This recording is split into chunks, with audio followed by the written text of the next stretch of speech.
മന്ത്രി വാസവൻ എന്തിനാണ് ശബരിമലയ്ക്ക് പോയത്? സ്ഥിരമായി പോകുന്ന പോക്കല്ല.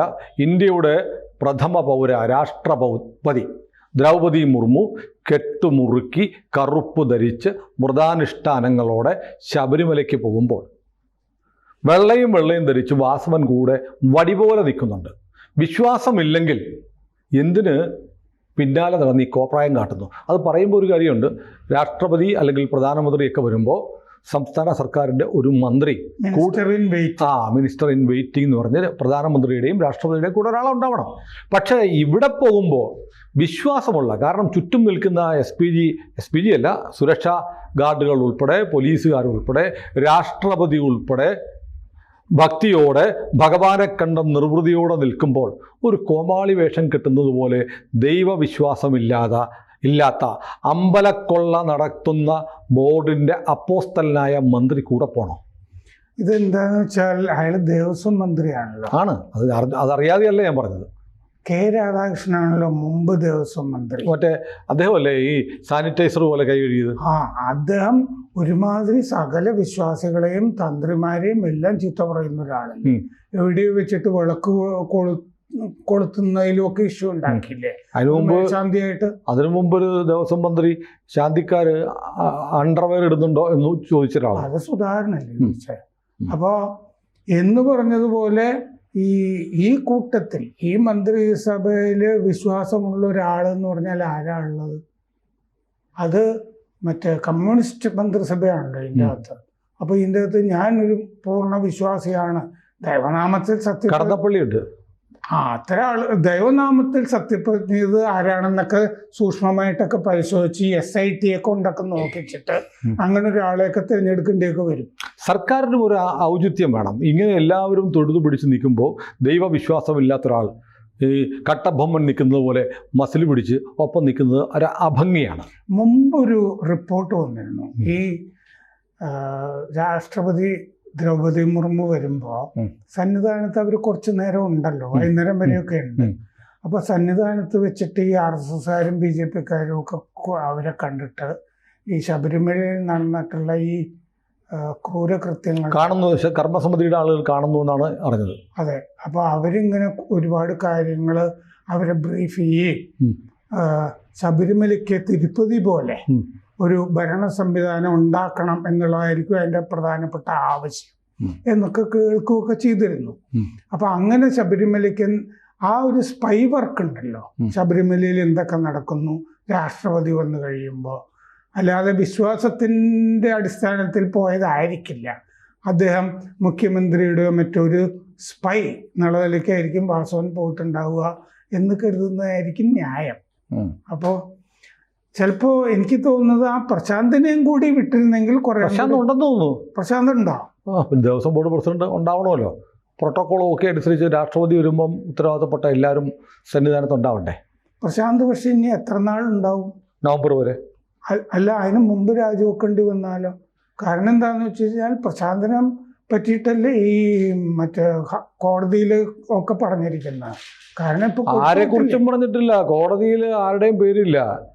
ആരുടെയും പേരില്ലാതെ ഒരു FIR ഇട്ടു. ഇന്ന് രാവിലെ TGയും ഞാനും കൂടെ സംസാരിച്ച ഒരു സംഭാഷണത്തിൽ ഈ അന്വേഷണത്തിൻ്റെ ഭാഗമായി കൊടുത്തിട്ടുള്ള FIRലെ ഗുരുതരമായ വീഴ്ചകൾ ഈ പഴയ ദേവസ്വം ബോർഡ് പ്രസിഡൻ്റായിരുന്ന പത്മകുമാർ പ്രതിയാണ്. ആ പ്രതിയാണെന്നൊരു പത്രത്തിലും വാർത്ത വരാതിരിക്കാൻ വേണ്ടി മുൻ ദേവസ്വം ബോർഡ് പ്രസിഡന്റുമാർ എന്ന് മാത്രമാണ് എഴുതിയിരിക്കുന്നത്. ഡെസിഗ്നേഷൻ മാത്രമാണ് വെച്ചിരിക്കുന്നത്. അപ്പോ ഇപ്പോഴത്തെ പ്രസിഡന്റിനെ പറ്റി അതിൽ പറഞ്ഞു എന്ന് പറഞ്ഞിട്ട് ഇന്നലെ പ്രശാന്തിനോട് മാധ്യമങ്ങൾ ചോദിച്ചല്ലോ.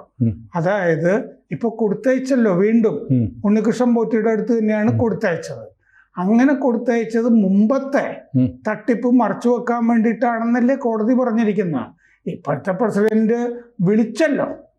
ഇപ്പോഴത്തെ പ്രസിഡന്റ് തിരുവാഭരം കമ്മീഷണറെയോ മറ്റേ ദേവസ്വം കമ്മീഷണറെയോ ഒക്കെ വിളിച്ച് ഉണ്ണികൃഷ്ണൻ പോറ്റിയുടെ അടുത്ത് തന്നെ കൊടുത്തയക്കണം എന്ന് പറഞ്ഞിട്ടല്ലേ ആദ്യം അവര് പ്രൊട്ടസ്റ്റ് ചെയ്തിരുന്നു. ഞങ്ങൾക്ക് അങ്ങനെ കൊടുത്തയക്കാൻ പറ്റില്ല, ഉണ്ണികൃഷ്ണൻ പോറ്റിയുടെ അടുത്ത് കൊടുത്തയക്കാൻ പറ്റില്ല എന്നൊരു പൊസിഷൻ എടുത്തപ്പോ പ്രശാന്ത് സമ്മതിച്ചു എന്നല്ലേ മാധ്യമങ്ങളുടെ മുമ്പിൽ ഞാൻ വിളിച്ചിരുന്നു. ദേവസ്വം ബോർഡ് പ്രസിഡന്റ് ആവുന്നതിന് മുമ്പ് പ്രശാന്തിന് എത്ര കോടി രൂപയുടെ അല്ലെങ്കിൽ എത്ര ലക്ഷം രൂപയുടെ സ്വത്തുണ്ടായിരുന്നു. ഇനി ഈ സ്ഥാനത്ത് നിന്ന് ഇറങ്ങിക്കഴിയുമ്പോൾ എത്രയുണ്ടാവും എന്നത് അന്വേഷിക്കേണ്ടതാണ്. അന്വേഷിക്കാവുന്നതാണ്. കാരണം എന്താണെന്ന് വെച്ചാൽ അങ്ങേരെ അവിടെ KSU ജില്ലാ പ്രസിഡന്റ് ആയിരുന്നു, യൂത്ത് കോൺഗ്രസിന്റെ ജില്ലാ പ്രസിഡന്റ് ആയിരുന്നു. പശ്ചാത്തലം ദരിദ്രമാണെന്നുള്ളത് ആ കാലത്തെ KSUക്കാർക്കും കോൺഗ്രസ്സുകാർക്കും ഒക്കെ അറിയാവുന്നതാണ്. മറ്റേ സീറ്റ് കിട്ടിയിട്ട് തോറ്റുപോയി. അപ്പൊ തോൽപ്പിച്ചു എന്ന് പറഞ്ഞിട്ടാണല്ലോ അങ്ങേരെ CPM-ലേക്ക് വന്നത് അല്ലേ? അതിൻ്റെ അകത്തെ പടലവിണക്കം കാരണം തോൽപ്പിച്ചു എന്നൊക്കെ പറഞ്ഞിട്ടാണ്. ഇപ്പൊ അദ്ദേഹത്തിന്റെ ശത്രുക്കൾ പറയുന്നത് അദ്ദേഹത്തിന് ഹൈവേയുടെ സൈഡില് 15 സെന്റ് സ്ഥലവും 2 നില വീടും കഴിഞ്ഞ 2 കൊല്ലം കൊണ്ട് ഉണ്ടായിട്ടുണ്ട് എന്ന് പറയുന്നു. ഒരാളൊരു വീട് വെക്കുന്നത് തെറ്റാണോ സുനിലെ? 5 സെന്റ് സ്ഥലം മേടിക്കുന്നത് തെറ്റാണോ? പിന്നെ 15 ഏക്കർ സ്ഥലം വരെ ഒരാൾക്ക് കേരളത്തിൽ മേടിക്കാം ഭൂപരിഷ്കരണ നിയമം വന്നതിന് ശേഷം. തോട്ടത്തിന്റെ ഒരു പരിധിയും കാര്യങ്ങളും ഒക്കെ. അതെ അതെ, അതിന് 15 സെന്റേ ഉള്ളൂ, 15 ഏക്കർ വരെ ആകാം. ഹൈവേയുടെ സൈഡിലായതുകൊണ്ട് അദ്ദേഹത്തിന് കുറച്ചിട്ടുണ്ട് എന്ന് മാത്രമേ ഉള്ളൂ. പണ്ട് രാമപുരം മണി എന്നൊക്കെ പറഞ്ഞിട്ട് ഒരാൾ ഡിക്റ്റേറ്റീവ് നോവൽ എഴുതുന്ന ഒരാളുണ്ടായിരുന്നു. അപ്പൊ ആ ഡിക്റ്റേറ്റീവ് നോവൽ ഞാൻ കുട്ടിക്കാലത്ത് വായിക്കുമ്പോൾ അതിൽ പുള്ളി എഴുതിയിട്ടുണ്ടായിരുന്നു ഏതൊരു കറിയ. രാമപുരം മണി എറണാകുളമൊന്നും കണ്ടിട്ടുണ്ടാവില്ല. അപ്പൊ ഈ കറിയ എന്ന് പറഞ്ഞ ധനാഢ്യന് രാമപുരം മണി എഴുതിയിരിക്കുക. ധനാഢ്യന് എറണാകുളം നഗരഹൃദയത്തിൽ 15 ഏക്കർ റബ്ബർ തോട്ടമുണ്ട് എന്ന് പറഞ്ഞ പോലെ ഹൈവേയുടെ സൈഡായതുകൊണ്ട് ഇത്തിരി ചുരുക്കി. ഇത് ചിലപ്പോൾ വെറുതെ ആരോപണം പറയുന്നതാണെങ്കിലോ പ്രശാന്തിന്റെ ഭാഗത്ത് വലിയ തെറ്റുണ്ട്.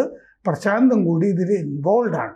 അപ്പോൾ അതുകൊണ്ട് പ്രശാന്ത് എത്ര മണിക്കൂർ കൂടി പ്രസിഡന്റ് ആയിരിക്കും എന്നുള്ളതാണ് പ്രൊട്ടക്ട് ചെയ്യാനായിട്ട് ശ്രമിക്കും. കാരണം അനിൽകുമാർ വക്താവ്, കോട്ടയത്ത് നിന്നുള്ള വക്കീല്, സംസ്ഥാന കമ്മിറ്റി എനിക്ക് മുമ്പേ അറിയാം. എനിക്ക് വളരെ നന്നായിട്ട് അറിയാം, എൻ്റെ സുഹൃത്താണ്. മറ്റേ സർവകലാശാല രാഷ്ട്രീയമൊക്കെ നടത്തുന്ന കാലത്ത്.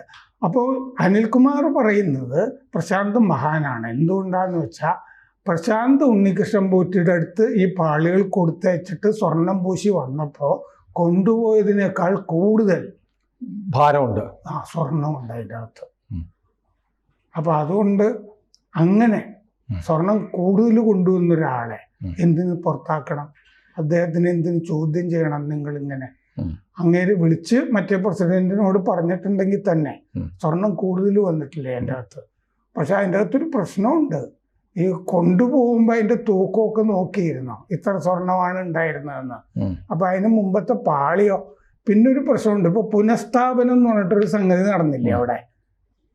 തൊണ്ടി മുതലല്ലേ ആ പുനഃസ്ഥാപനം നടത്തി അവിടെ വെച്ചത്? തൊണ്ടി മുതലാണ്. അതങ്ങനെ പുനഃസ്ഥാപനം നടത്തണമെന്ന് പ്രശാന്തിന് എന്തായിരുന്നു നിർബന്ധം? പ്രശാന്തിന് അറിഞ്ഞുകൂടെങ്കിൽ വലിയ പ്രശ്നമാണ്, തെളിവ് നശിപ്പിക്കുന്നതിന്റെ ഭാഗമാണ്. അതെ, അങ്ങനെയാണ് അത് ചെയ്തത്. തൊണ്ടി മുതൽ അവിടെ പുനഃസ്ഥാപനം ചെയ്യണ്ടെന്ന് എന്തുകൊണ്ട് തന്ത്രി പറഞ്ഞില്ല? അപ്പോൾ എന്നോടൊരു ഈ തന്ത്രിമാരുമൊക്കെ ആയിട്ട് ബന്ധപ്പെടുന്ന ഞാൻ ചോദിച്ചിരുന്നു, ഇതിൽ ദേവപ്രശ്നം വെക്കേണ്ടതല്ലേ? നീ ഈ കൊള്ള മുതൽ എൻ്റെ ദ്വാരപാലകന്മാരെ പൊതിയണ്ട എന്നായിരിക്കില്ലേ ദേവന്റെ അഭീഷ്ടം? അയ്യപ്പൻ്റെ ദേവന്റെ അഭീഷ്ടം അറിയാനായിട്ട് ദേവപ്രശ്നം വെക്കണമായിരുന്നു.